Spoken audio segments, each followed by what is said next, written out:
پنجابی والے کی پنجابی بڑی نہیں، فارسی والے کی فارسی بڑی نہیں، گوجری والے کی گوجری بڑی نہیں، پارمی والے کی پارمی بڑی نہیں، کسی علاقے کی سرائکی والوں کی سرائکی بڑی نہیں، یا اپنے لہجے کے اعتبار سے جو انگلش اسلوب کے مختلف لہجے اور نظام ہے اس کا کوئی لہجہ بڑا نہیں، ایک ہی کلمہ، ایک ہی زبان، ایک ہی نطق تیرے لیے پیدا کی گئی ہے، اور وہ سب سے بہتر ہے، وہ عربی زبان ہے، اور اس میں بھی جو کلمے کہنے ہیں وہ کہنے ہیں اللہ حاضر ہوں، میں حاضر ہوں۔ میں اس بات کا یہاں آ کے اقرار کرتا ہوں، آج میں نے اپنے ساتھ پاکٹ کے اعتبار سے سلا ہوا کپڑا بھی لے کر نہیں آیا ہوں، دو چادروں میں لپٹا ہوا۔ نبی علیہ الصلوۃ والتسلیم نے فرمایا افضل اور بہتر، اچھا اور بہتر جو احرام کے اعتبار سے لباس ہے دو انسلی چادریں ہوں۔ نبی علیہ الصلوۃ والتسلیم نے فرمایا سب سے بہتر سفید کپڑا ہے، سفید چادریں ہوں تو سب سے افضل ہے، اور اس کا طریقہ پہننے کا کسی علاقے والے کے لیے ایک طریقے کا اور دوسرے علاقے والے کے لیے ایک طریقہ نہیں، ایک ہی طریقہ بتلایا، اور وہ طریقہ بتلا دیا جس طریقے میں یکسانیت ہو، اور تمام تر پگڑیاں، تمام نظام، تمام تخت، تمام تاج، تمام رنگ، تمام شکل کو ایک کر کے سر سے ننگا انسان کو کر دیا، اور اس کو کہہ دیا کہ دیکھے میرے بھائی تو جتنا بڑا بھی ہے، جتنا اعلیٰ بھی ہے، جتنا محترم بھی ہے، تیرے اوپر سرداری کا تاج ہو تو بھی نہیں، تیرے اوپر بادشاہی کا تاج ہو تو بھی نہیں، قوم کے بڑے ہونے کا تاج ہو تو بھی نہیں، تیرے اوپر جو چوہدراہٹ ہو تو بھی نہیں، تجھے ننگا سر بالکل آنا ہے، ننگے اعتبار سے چلنا ہے، اور یہاں تک کہہ دیا تیری شکل ایسی ہونی چاہیے کہ تیرا پاؤں کھلا ہونا چاہیے، تیرا پاؤں کا ٹخنا ڈھکا ہوا نہیں ہونا چاہیے، کہ پوری شکل کی وردی جو دی گئی یہ یکسانیت کے اعتبار سے دی گئی۔ پہلے کیا ختم کیا؟ کون سا باد ختم کیا؟ کون سا اناد ختم کیا؟ کون سا بغض ختم کیا؟ وہ بغض ختم کیا۔ تم کیا بولتے ہو؟ تم بولتے ہو اپنے علاقے میں فلاں، یہ نہیں، یہ میری بہتر ہے، وہ کہتا ہے میری بہتر ہے، یہ کہتا ہے یہ بہتر ہے، یہ کہتا ہے یہ بہتر ہے۔ ہمارے ہاں کا بات اپنی علاقائی زبان کے اعتبار سے وہ چیز جو 40 کلومیٹر پہ تبدیل ہوتی ہے ہم اس پر لڑتے ہیں، اور وہ چیز جو دنیا کے کسی کونے میں نہیں بدلتی ہے ہم اس کے لیے نہیں لڑتے۔ یہ امت مسلمہ، امت وحدہ، لا الہ الا اللہ محمد رسول اللہ پڑھنے والی امت، یہ جتنی بھی لینگویج جو زبانیں ہیں یہ کلومیٹر کے اعتبار سے اہل لغہ کا اس پر اتفاق ہے، لہجوں کے اعتبار سے وہی بولنے والا زبان یہاں سے دوسری جگہ چلا جاتا ہے، صرف 40 کلومیٹر پہ اس کی تبدیلی پیدا ہو جاتی ہے، اس کا لہجہ ایک ہے اور 40 کلومیٹر پہ چلنے والے دوسرے کا لہجہ ایک ہے، اس کا طریقہ ایک ہے اور 40 کلومیٹر بعد والے کا لہجہ دوسرا ہے، اور یہاں والا وہی زبان بولنے والا اسی سے دوسری جگہ میں اگر جو 100 کلومیٹر کے بعد اسی طبقے کے ساتھ ملتا ہے، اپنے طبقے کی زبان وہ بذات خود نہیں سمجھتا ہے، لیکن یہاں باد اور اناد یہ ہوتا ہے کہ زبانوں کے اوپر بہت زیادہ باد و اناد انسان کے اندر پایا جاتا ہے۔ اس باد و اناد کو ختم کیا، اس تمام طریقوں کو پیدا ختم کیا۔ پھر اپنے کلچر کے اعتبار سے ہر آدمی، ہر شخص اپنے ہاں سب سے زیادہ یہ سمجھتا ہے میرا پہناوا بہتر ہے، فلاں کا پہناوا ٹھیک نہیں ہے، میں اچھا پہنتا ہوں آپ اچھا نہیں پہنتے ہیں، میرا کلچر اچھا ہے آپ کا کلچر اچھا نہیں ہے، اور کلچر کی بنیاد پر بھی امت مسلمہ، امت وحدہ تقسیم ہو کر رہ جاتی ہے۔ یہ وہ امت تھی جو امت وحدہ تھی، جس کا کلمہ ایک، کعبہ ایک، قبلہ ایک، اس کا تمام تر طریقہ ایک، قرآن ایک، نبی ایک، اور تمام تر نظام شریعت ایک۔ وہ امت وحدہ اپنے ہاں اپنے کلچر کے اوپر لڑتے ہوئے بھی مجھے دکھائی دی گئی کہ ایک کہتا ہے میرا کلچر بہتر، تیرا کلچر ٹھیک نہیں، دوسرا کہتا ہے تیرا کلچر بہتر، میرا کلچر ٹھیک نہیں، اور تیرا پہناوا بہتر، میرا پہناوا ٹھیک نہیں ہے۔ یہ یہاں تک کہ چھوٹے لوگوں کی بات نہیں کرتا ہوں، علماء طبقے تک اس پر لڑ جاتے ہیں، علماء طبقے تک اس پر لڑ جاتے ہیں۔ ہمارے ہاں ہماری مستورات پردے کے اعتبار سے جو لباس پہنتی ہیں اس لباس میں ویسے تو عورت ہے ہی پردے کا نام ہے، عورت نام کیا ہے؟ عورت کہتے ہی پردے کو ہے، عورت ان کا معنی پردہ یہی ہوتا ہے، پورے سر کے بال سے لے کر پاؤں کے ناخن تک وہ سراپا سجی اور کجی رہنی چاہیے۔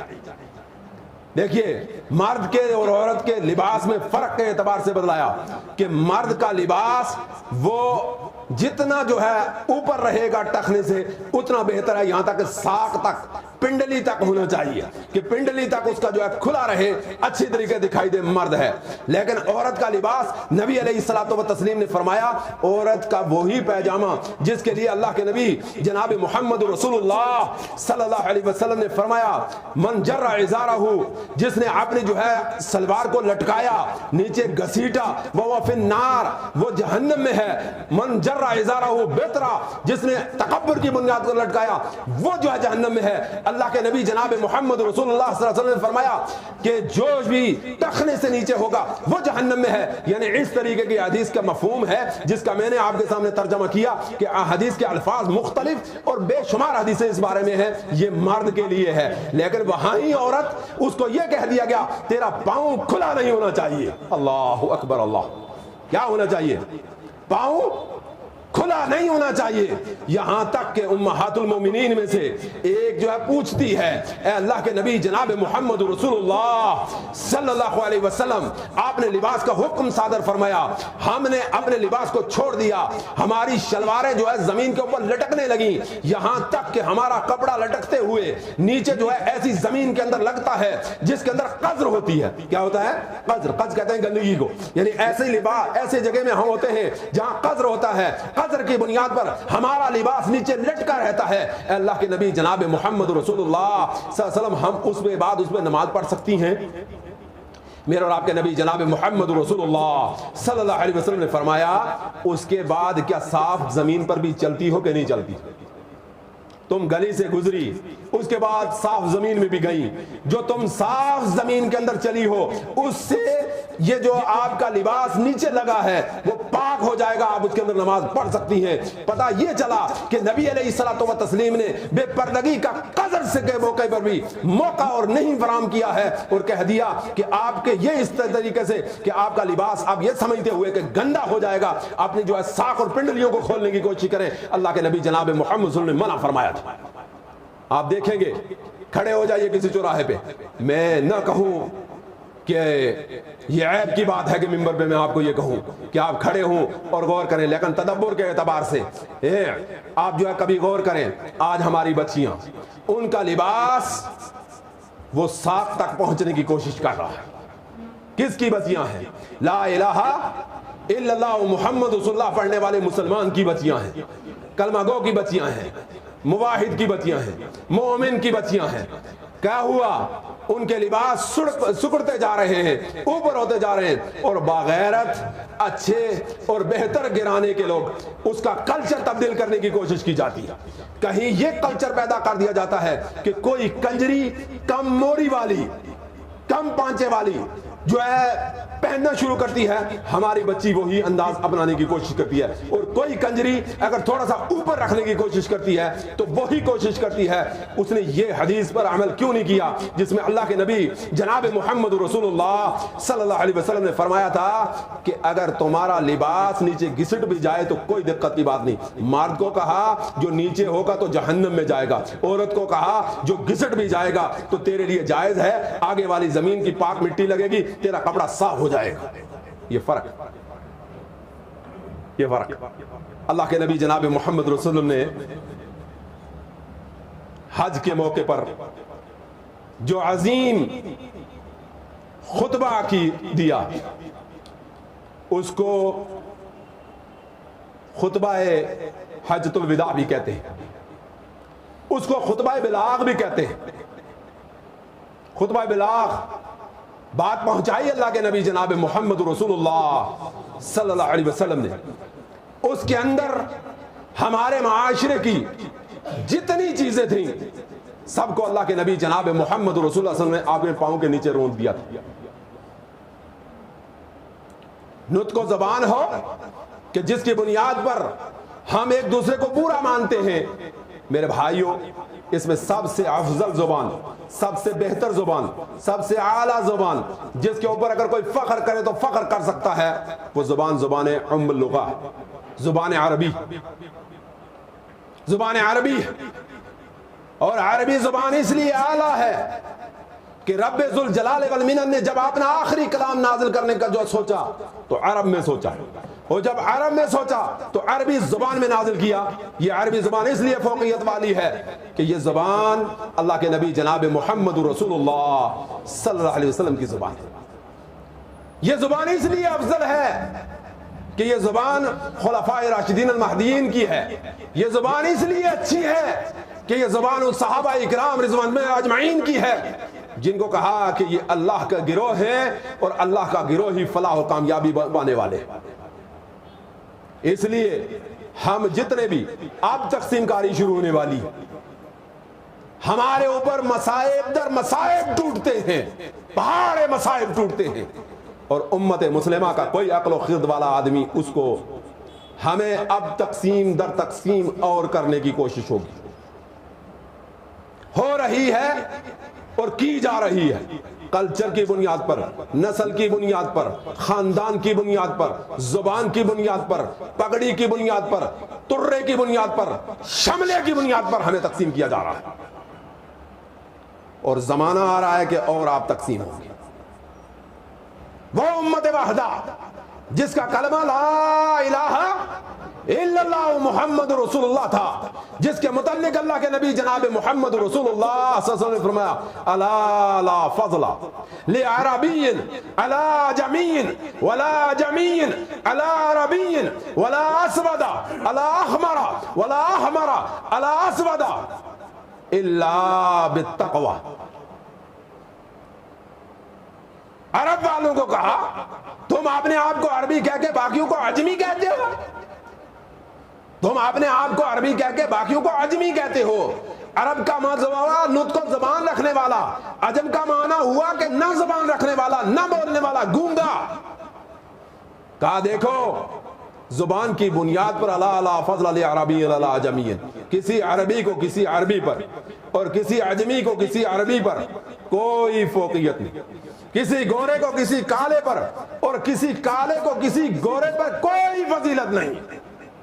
آپ کو پتا ہے آپ پڑھے لکھے اور تعلیم یافتہ طبقے کے لوگ یہاں بیٹھتے ہیں، آپ کو پتا ہے کہ وہ ممالک جن کو آپ ترقی پذیر کہتے ہیں، جن کو بہت بڑا مانتے ہیں، جن کے کلچر کے لیے آپ مرتے ہیں، اور جن کی نطق و زبان کو آپ صبح اور شام اپنے بچے کو یاد کرواتے ہیں، آپ خود بھی بولنے کی کوشش کرتے ہیں، اور جو چار جملے کہہ لے، جو چار جملے اس زبان میں کہہ لے، وہ اپنے مد مقابل میں دنیا کے کسی آدمی کو نہیں سمجھتا۔ میری مراد اس زبان کی ہے جس زبان کو فخر کے ساتھ آپ محنت کرتے ہیں اور اپنی اصل زبان کو ترک کرتے ہیں، وہ زبان انگریزی۔ یہ بات آپ یاد رکھیں، اور میں آپ کو بابا نے دوہل کہنا چاہتا ہوں، میں اس صدی کے علماء میں سے نہیں ہوں کہ جو یہ کہیں کہ انگریزی پڑھنا کفر ہے، لیکن میں آپ کو اس بات کی بھی دعوت دیتا ہوں کہ پہلے دن جیسے آپ اپنے بچے کو ایپل سکھاتے ہیں، اے فار ایپل کہلاتے ہیں، اس طریقے سے آپ نے کب اللہ کی شناسائی کہتے ہوئے اے فار اللہ کہا؟ اس طریقے سے جیسے آپ اپنے بچے کو پوری طریقے سے محنت کے ساتھ انگریزی اور عصری تعلیم کے لیے کوشش کرتے ہیں، آپ نے کب جو ہے عربی زبان سیکھنے کے لیے کسی استاذ کے پاس اپنے بچے کو ڈالا ہے؟ آپ جانتے ہیں جنتیوں کی زبان عربی، اور آپ یہ بھی جانتے ہیں کہ میرے بھائیوں آخرت میں جو کلام آپ سے ہوگا وہ سب عربی، من ربوں کا، ما دینوں کا، من نبیوں کا، عربی نہیں پوچھا جائے گا، کسی دوسری زبان کے اندر عربی زبان میں پوچھا جائے گا۔ آپ نے کبھی فکر کی؟ میرے اور آپ کے نبی جناب محمد رسول اللہ صلی اللہ علیہ وسلم نے، ہم نے ان چیزوں کے اوپر محنت کی اور لڑتے ہیں، جھگڑتے ہیں جن کے اندر کوئی فوقیت نہیں ہے، اور اس چیز کے لیے جس کے اندر اللہ تعالیٰ نے ہمیں مکلف ٹھہرایا تھا۔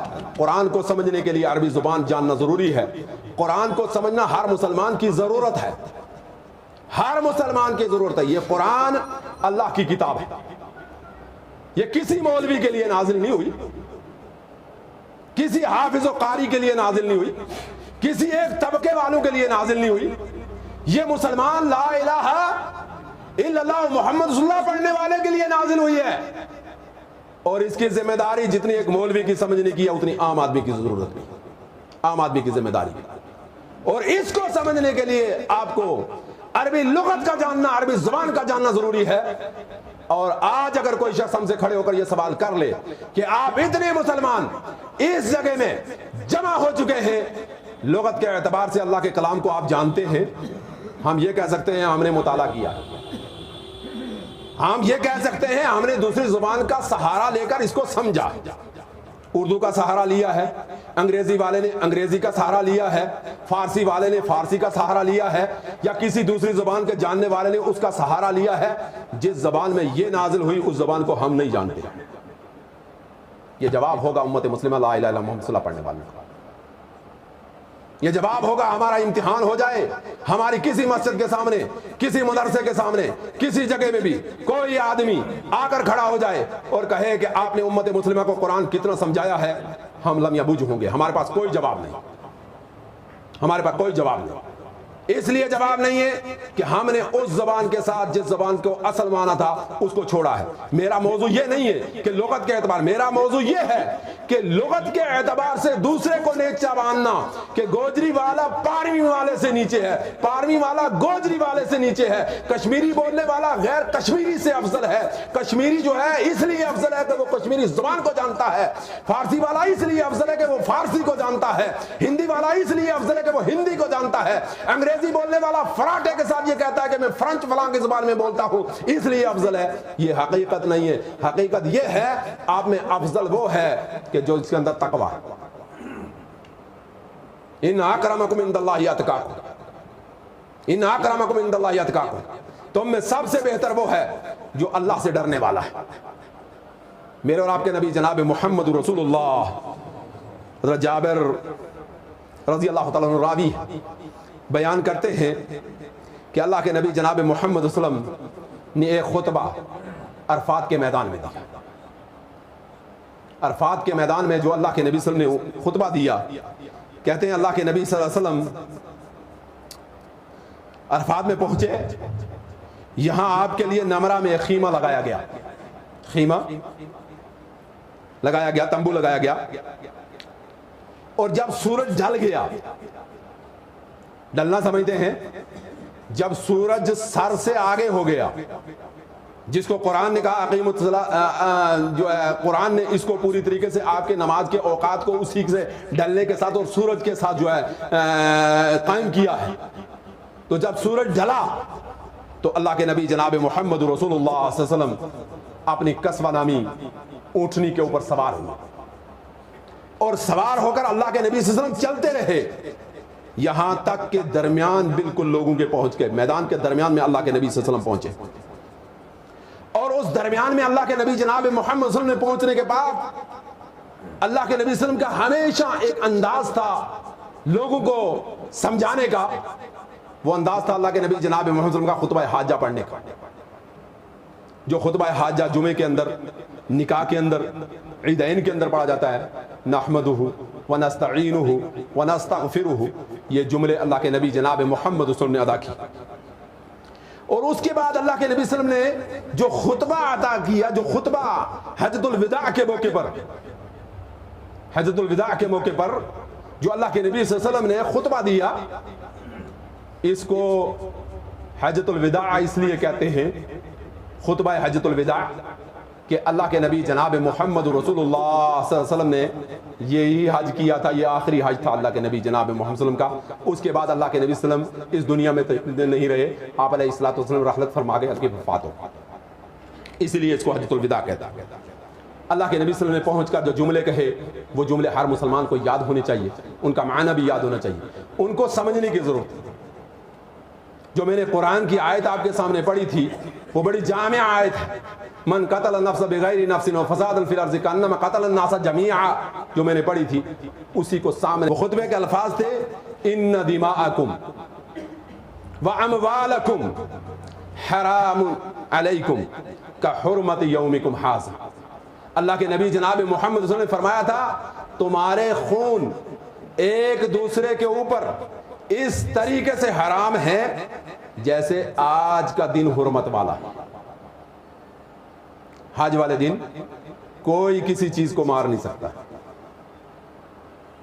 حج والے دن قصدن کوئی بھی کسی کو دھکا نہ دے, رائی کے دانے کے برابر تکلیف نہ دے, جان بوجھ کر اپنا بال تک نہ اکھاڑے. کتنی تاکید ہو. اللہ کے نبی صلی اللہ علیہ وسلم فرماتے ہیں ان دماءکم واموالکم حرام علیکم کحرمت یومکم ھذا وشہرکم ھذا. اس طریقے سے تمہارے اوپر حرام ہے ایک دوسرے کا خون جیسے آج کا دن حرمت والا ہے. یہ مہینہ حرمت والا ہے. جو 4 مہینے حرمت والے ہیں نا, ان میں سے ایک مہینہ ذی الحجہ کا بھی حرمت والا ہے.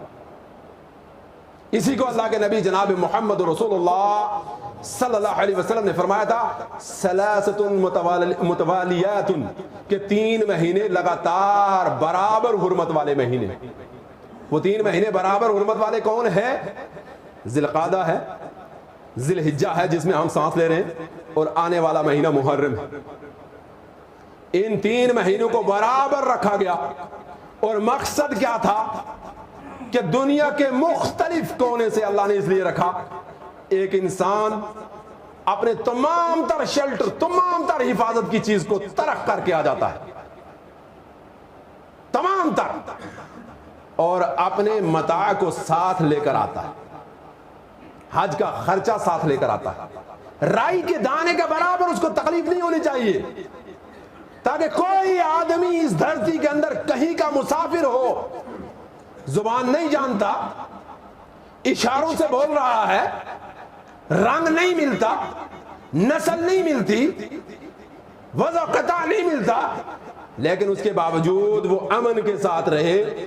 اسی لیے کیونکہ یہ سفر کے حج کے مہینے تھے, ان کو ثلاث متوالیات 3 برابر ہے, اور ایک رجب کا مہینہ جس کو اللہ کے نبی جناب محمد رسول اللہ صلی اللہ علیہ وسلم نے فرمایا تھا کہ ایک رجب المرجب.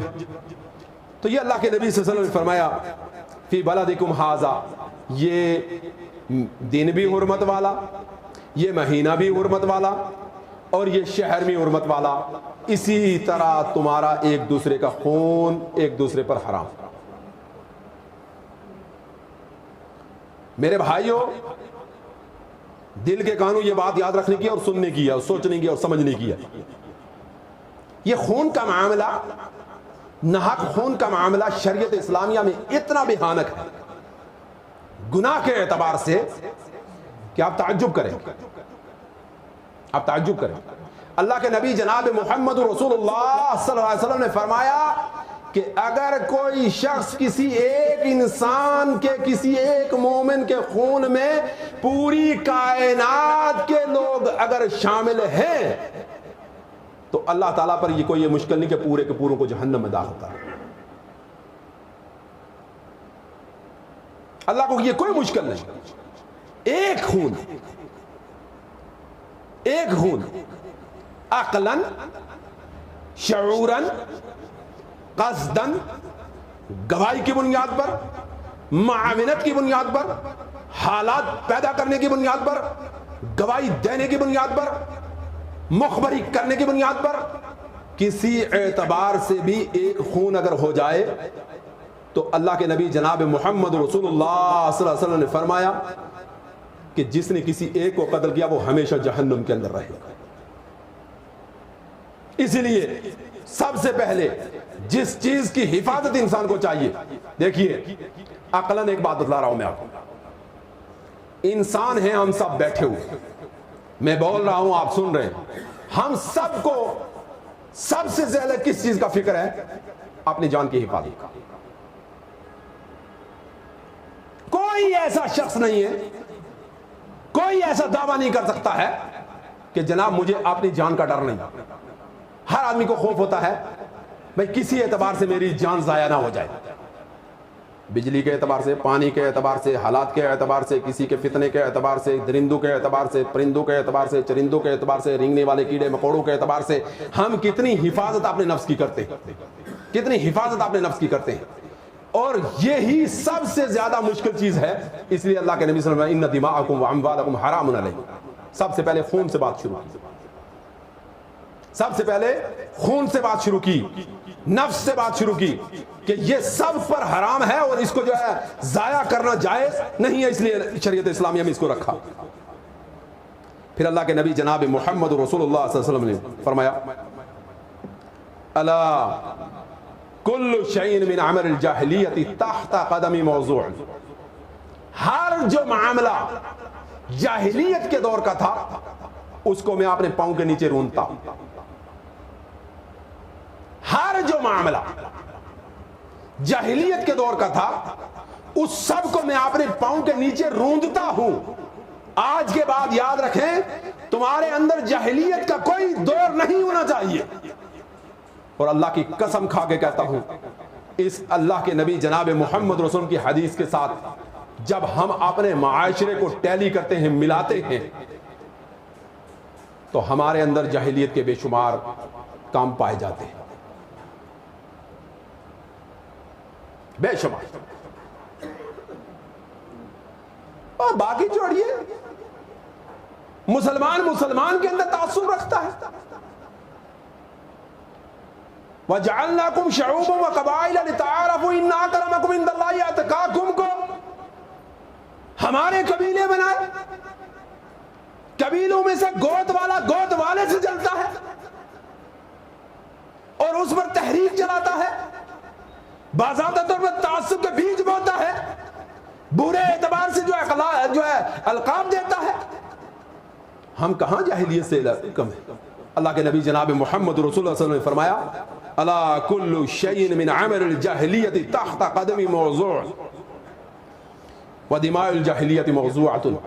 ایک عرب والوں کے اندر بیماری تھی، اس معاشرے کے اندر بیماری تھی کہ اس دور میں اگر کسی کا کسی خاندان والے نے قتل کر دیا تھا تو صدیوں تک اس پر جنگ چلتی تھی، صدیوں تک اس پر جنگ چلتی تھی۔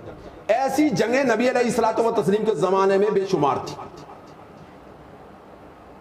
نبی علیہ الصلوۃ والتسلیم نے دیکھیے جب تک آدمی اپنے ماضی کو بھولے گا نہیں تو وہ مستقبل میں ترقی کر ہی نہیں سکتا ہے، اور جب تک آدمی اپنی ماضی کے اوپر غور نہیں کرے گا تو وہ حال کے زمانے کا غرور ختم کر ہی نہیں سکتا ہے۔ اب آپ جو ایک بات سمجھے، میں نے کہا ماضی کو نہیں بھولے گا تو مستقبل میں ترقی نہیں ہے۔ مثلا ماضی کو نہیں بھولے گا مستقبل کے اندر ترقی نہیں۔ ماضی کے اندر باپ دادا لڑتے تھے، ہم بھی لڑتے رہے، باپ دادا مقدمہ کرتے تھے، ہم بھی مقدمہ کرتے رہے، باپ دادا تجارت نہیں کرتے تھے، ہم بھی تجارت نہ کریں، باپ دادا تعلیم نہیں پاتے تھے، ہم بھی تعلیم نہ پائیں، باپ دادوں نے موٹر سائیکل نہیں چلائی تھی، ہم بھی نہ چلائیں، باپ دادے جہاز پر نہیں اڑے تھے، ہم بھی نہ جڑے، تو ترقی ہوگی۔ گویا کہ اس باپ دادے کی رسم کو جہاں دنیاوی ترقی کے اندر آپ کو بھولنے کی ضرورت ہے تب ترقی پا سکتے ہیں، ہاؤ باؤ باپ دادوں کے عقیدوں کو بھی اگر وہ کتاب اللہ اور سنت رسول اللہ کے خلاف ہیں آپ کو بھولنا ہے تب کتاب اللہ اور سنت رسول اللہ کو اپنا سکتے ہیں۔ ہاؤ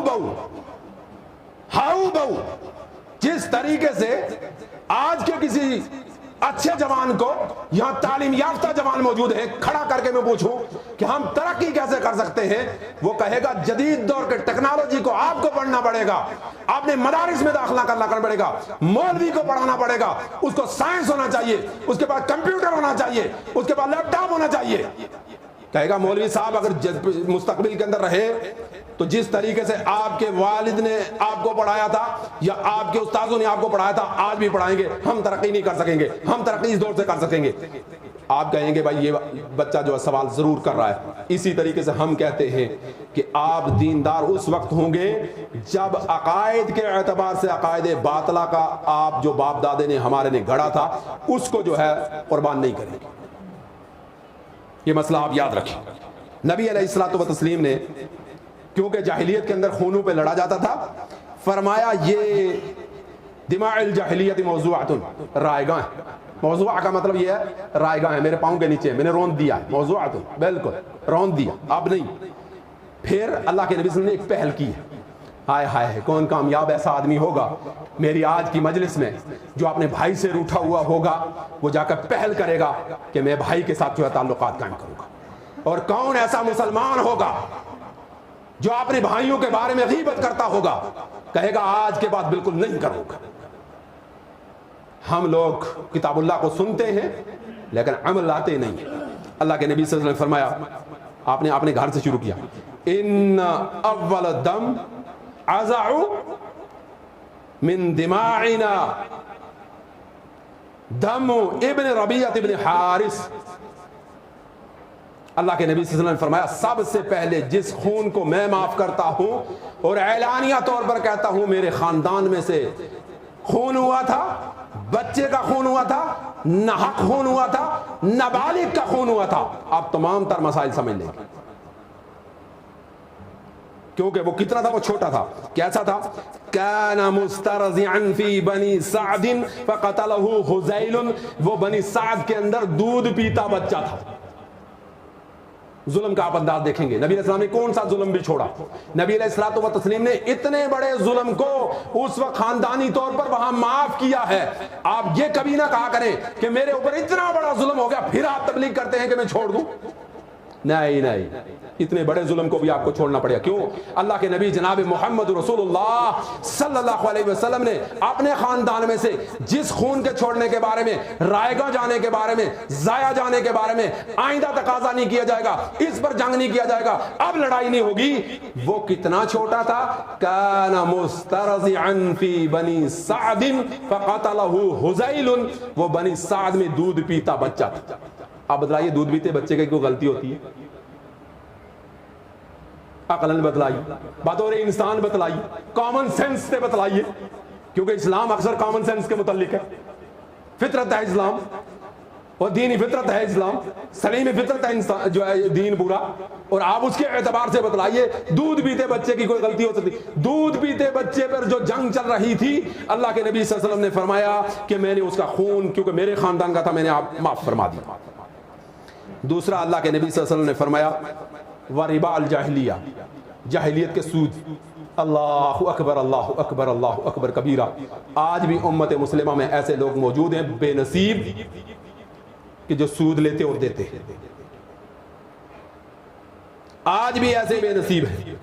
کیا ہے؟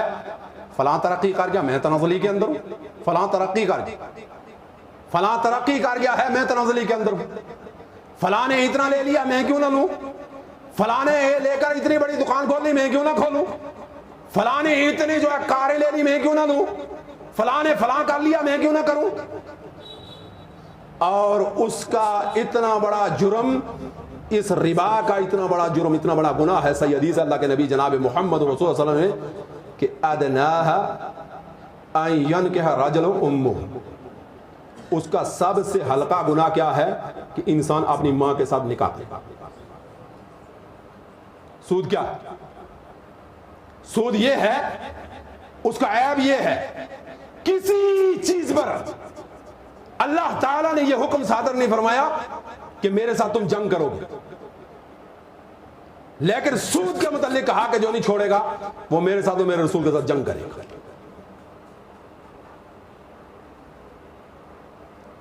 وہ جنگ کرے گا. اتنا بڑا گناہ ہے کہ گویا سود لینے والا آدمی, سودی آدمی, سودی کاروبار کرنے والا شخص وہ اللہ کے ساتھ جنگ کرتا ہے, اور اس کا گناہ اللہ کے نبی جناب محمد رسول اللہ صلی اللہ علیہ وسلم نے صحیح حدیث میں فرمایا گناہ ادنا یہ ہے کہ انسان ماں کے ساتھ برا کام کرے. اتنا بڑا گناہ ہمارے معاشرے میں کتنا زیادہ ہے, کتنا پنپ گیا, کتنا پنپ گیا. اور اس کو یہود و نصارہ نے کس اعتبار سے پنپانے کی کوشش کی. آپ کے تمام تر چیزوں کو اس جگہ کے اندر لا کے کھڑا کر دیا ہے کہ آپ کے مسجد کا ممبر و محراب کا امام, خطیب, خطبہ دینے والا بھی اسے محفوظ نہیں رہ سکتا. اللہ تعالیٰ ایسا رحم فرما دے کہ یہ لوگ محفوظ رہیں. حالات کیا ہے, اتنا زیادہ جو ہے ان لوگوں نے محنت کی ہے. جہاں اسلام کے خلاف انہوں نے دیکھا کہ اسلام کا یہ چیز سب سے زیادہ خطرناک ہے اور اسلام نے سب سے زیادہ اس پہ زور دیا ہے, اس کی مناہیت ہے, اسلام اس کے خلاف ہے, اینٹونیم ہے, مد مقابل ہے, متضاد ہے, تو تو اس نے کوشش کی ہے کہ یہ مسلمانوں کی صفوں کے اندر اتنا عام کر دیا جائے تاکہ ایک مسلمان بھی اس سے باقی بچ نہ سکے. یہ کوشش تھی ان لوگوں کی, وہ اس میں کامیاب ہے, لیکن ہم دفاع میں کامیاب نہیں. پھر اللہ کے نبی صلی اللہ علیہ وسلم نے فرمایا کہ یہ موضوع ہے, رائے گاہ ہے, بیکار ہے, لیکن دیکھیے میں آپ ہی کو نہیں حکم دے رہا ہوں کہ آپ یہ کریں, آپ یہ کریں نہیں, آئے قربان جاؤں اس مبلغ پر, قربان جاؤں اس دین کے داعی پر, پیغمبر پر, رسول پر, آپ سب اور ہم قربان جائیں میرے بھائیو مسلمان. آپ نے جو عمل کیا وہ عملاً کیا, جو حکم صادر فرمایا وہ قولاً اور فعلاً کیا. یہ نہیں کہ مولوی کی طرح خطبہ دیا اور جو آبادیہ گزر گیا سب چیزیں وہی چل رہی ہیں, ایسا نہیں تھا نبی علیہ السلام. اسی لیے اس دعوت پر لوگ لبیک کہتے تھے, اور آپ علیہ السلام نے 23 سالہ نبوی دور کے اندر وہ کارہائے نمایاں انجام دیا تھا جو انبیاء علیہ السلام زندگی میں نہیں کر سکے تھے. یہ نبی علیہ السلام و تسلیم کا ایک عمل تھا. آپ نے فرمایا اول الربا آزع, ربانا ہمارا سود ہے. کون سا ہمارا سود؟ ربانا عباس ابن عبد المطلب, میرے خاندان کا سود, میرے خاندان کا ہے. ہمارا ربا یعنی میرے خاندان کا ربا. یہ عباس ابن عبد المطلب جو نبی علیہ الصلوۃ والتسلیم کے چچا تھے. عباس ابن عبد المطلب کون ہے؟ نبی علیہ السلام کے سگے چچا ہے. سگے چچا, جو سگے چچا ہے نا, ان میں سے عباس ابن عبد المطلب رضی اللہ تعالیٰ عنہ بھی ہیں, یہ صحابی. حمزہ بھی ہیں رضی اللہ تعالیٰ عنہ, وہ بھی صحابی ہیں. تو اللہ کے نبی صلی اللہ علیہ وسلم نے فرمایا میں نے اس کو معاف کر دیا, میں نے اس کو معاف کر دیا, رائے گاہ ذرا دے دیا, اب کوئی نہیں لے گا. بالکل جس کی طرف تھا سب کے سب معاف ہو گئے, کسی کی گردن اب نہیں رہے گی. اللہ کے نبی جناب محمد رسول صلی اللہ علیہ وسلم نے فرمایا سب کا سب رائے گاہ. پھر آپ نے فرمایا واتقوا اللہ فی النساء, پر بات ختم کرتا ہوں, واتقوا اللہ فی النساء, عورتوں کے معاملے میں ڈرتے رہے, عورتوں کے معاملے میں, واتقوا اللہ فی النساء, عورتوں کے معاملے میں ڈرتے رہنا. ہائے ہائے, اس وقت عورتیں ڈرتی تھیں اس لیے ڈرتے رہنا, آج عورتیں ڈراتی ہیں. الیاذ باللہ, حجبک اللہ. نہیں نہیں, بہت اچھی بھی ہیں الحمدللہ ثم الحمدللہ, آپ کے گھروں میں بہت اچھی عورتیں. اللہ تعالیٰ سب کو باحیا بنا دے, باپردہ بنا دے, باوقار بنا دے, صاحب زبان بنا دے, حیا والی بنا دے, اچھی زبان والا نطق والی بنا دے. اللہ سب کو بہتر بنا دے. اللہ کے نبی صلی اللہ علیہ وسلم نے فرمایا عورتوں پر ظلم نہیں کرنا, عورتوں پر ظلم نہیں کرنا, عورتوں پر ظلم. آخری وقت میں لب آپ کے ہل رہے. اما عائشہ صدیقہ طاہرہ مطہرہ رضی اللہ تعالی عنہا بیان فرماتی ہیں کہ اللہ کے نبی صلی اللہ علیہ وسلم کا سینہ میرے نحر, یعنی اس جگہ سینے کے پاس, یہاں نحر کے پاس آپ کا سر مبارک تھا. آپ میری گود میں تھے, آپ میری گود میں تھے. آخری مرض الموت تھی اللہ کے نبی جناب محمد رسول اللہ صلی اللہ علیہ وسلم کی. آپ کے لب مبارک ہلے, آواز سنائی نہیں دیتی تھی, تو میں نے کان نیچے کر کیا, آپ کے لب مبارک کے ساتھ اپنا کان لگایا. ہائے قربان جاؤں اس کان پر جو نبی علیہ السلام کے ہونٹ کے ساتھ لگا. اس وقت آپ علیہ الصلوۃ والتسلیم فرماتے ہیں کہ دیکھیے آپ ان کی فکر رکھیں گے, الصلاۃ الصلاۃ, نماز نماز نماز, وما ملکت ایدیکم, وما ملکت ایدیکم. آپ فرما رہے ہیں نماز نماز نماز, اور جس کے مالک تمہارے ہاتھ ہوئے ہیں ان کا خیال رکھنا. ہاتھ کس چیز کے مالک ہے؟ عورت کے مالک, غلام کے مالک, مزدور کے مالک, متحد کے مالک. تو نبی علیہ الصلوۃ والتسلیم نے یہ جو فرمایا کہ اس کا خیال رکھنا اشد ضروری ہے, یہ اللہ کے نبی صلی اللہ علیہ وسلم نے اس کو جو ہے منع فرمایا. اور پھر اللہ کے نبی صلی اللہ علیہ وسلم نے واتقوا اللہ فی النساء انکم اخذتم, پھر آگے پوری ترقی بتلائی کہ کیوں تھی اور کیسے ہیں عورتیں. انشاءاللہ اگلے خطبے میں جو ہے بات عرض کی